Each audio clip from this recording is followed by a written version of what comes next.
Thank you very much, Mr. Chair, Rectors, Your Excellencies. As always, it's a pleasure for me to address an audience, but I have to admit this time is a little bit awkward because I know the next speaker in line is my boss who will give a video message. So I can be very brief and I can say I agree with everything.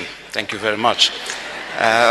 But of course I have some minutes to fill and I will not talk about UNU, not about GUNi, but I just want to share some thoughts with you about the topic of today's conference, which is, and I quote this wonderful slogan, "Let's build transformative knowledge to drive social change." When I read this sentence, I think this is actually, you can read it as a very good definition of what I call social innovations. And social innovations is something that increasingly keeps me busy, and I want to say something about that concept, social innovation. And I will make three claims very briefly. The first claim is that yes, we need much more social innovations in our societies. Second claim, therefore I believe that universities need to shift their focus from mainly technological innovations to social innovations. And my third claim is that for this to make such a shift possible, there are two conditions to be met. The first one is that we need an educational system that focuses upon interdisciplinarity and not upon disciplinary divides. And secondly, that we need an educational system, universities, that is opening up across borders, across disciplinary borders, but also that opens up to local communities. Let me expand a little bit on these three issues. And first, start with the need for social innovation. Everybody will agree that technology and technological innovations do play an important role in our societies. But what I would like to argue is that we should stop thinking of technology as the only driver of development, the driver of progress.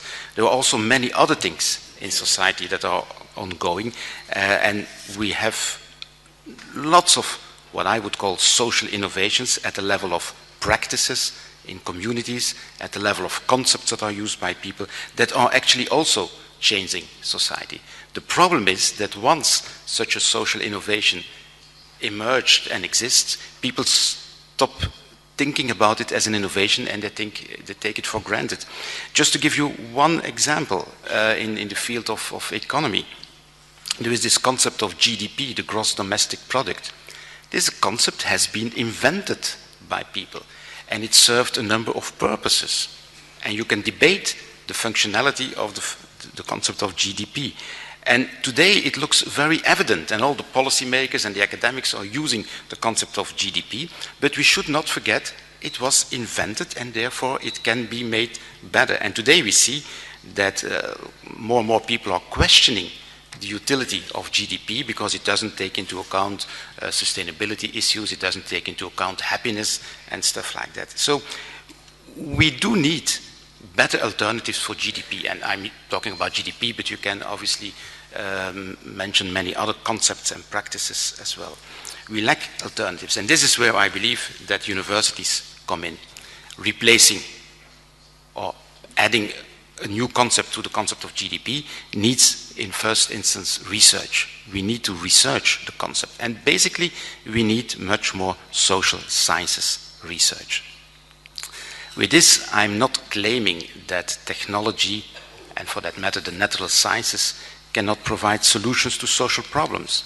But my point is that every technological solution that we create is also creating new problems. And at the end of the day, we are always faced with old and new social problems. So the point that I want to make is that society needs much more than just technological developments.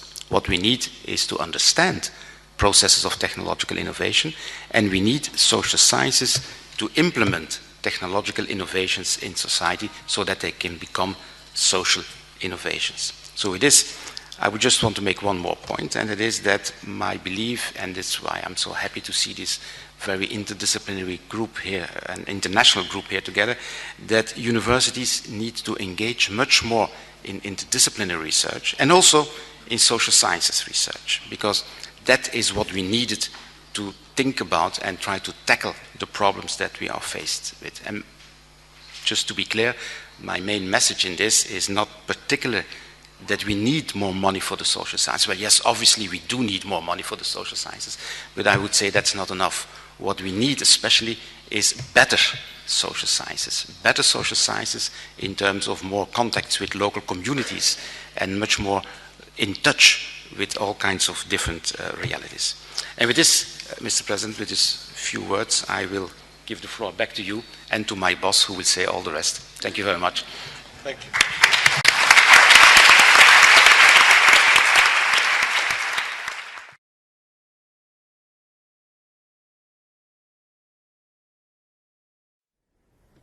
Good morning. My name is David Malone. I am an Under-Secretary General of the United Nations and Rector of the UN University, in which capacity I join you today. I wish I could be in Barcelona. Who does not wish they could be in Barcelona? Instead, I will be at that point in New York pursuing a research project of my own, which is a collaborative one with about 60 other researchers on the UN Security Council. Its meeting was scheduled long ago, and so a clash existed with the GUNi meeting in Barcelona long before I came to UNU. I apologize for that, because I would have loved to join you. UNU is not so well known, but it plays a significant role in the United Nations institutional architecture. Who are we? On the one hand, we are a research university and we have some teaching programs. But at heart, we are the principal think tank of the United Nations system. I say principal because there are actually lots of smaller policy development institutions in the UN, many of which do an outstanding job, often in very specialized areas. UNU has a wider remit, and through its institutes, UNU being a confederation of 15 research institutes around the globe, it engages with much of the subject matter of the United Nations, from the challenges of sustainability, notably through science for sustainability, also science and technology and its role in business innovation. We look as well to public health issues, management of natural resources, management and quality of water, biotechnology. There are many issues relevant to the UN's agenda that we focus on. Here in Tokyo, including peace and security, to a lesser extent governance and justice, and wider global development. For example, what might the next generation of Millennium Development Goals look like? The UN system as a whole is hard at work on that issue today, with an eminent persons panel about to report, with a working group of member states, with a very senior official by Ban Ki-moon's side also working on these issues, but UNU has its contribution to make. This conference that you are attending today and that I am missing today, unfortunately for me, is an exciting one. First of all, I'd like to salute our partners in Catalonia in organizing the conference, who are the partners in GUNi of UNESCO and ourselves. It's wonderful to have partners in Catalonia, and we have a new UNU Institute looking at issues of society and migration in Barcelona, which has been opening its doors over the past year. The conference subject matter is very important today, probably more than it would have been 10 years ago. Why? 10 years ago, in the industrialized world, universities were doing well. The role of higher education was well recognized within their societies. And much of the developing world, on the other hand, had been disinvesting in higher education, essentially since the era of decolonization. Higher education seemed like a luxury in very poor societies where feeding the population, basic public health, primary and eventually secondary education were the priorities.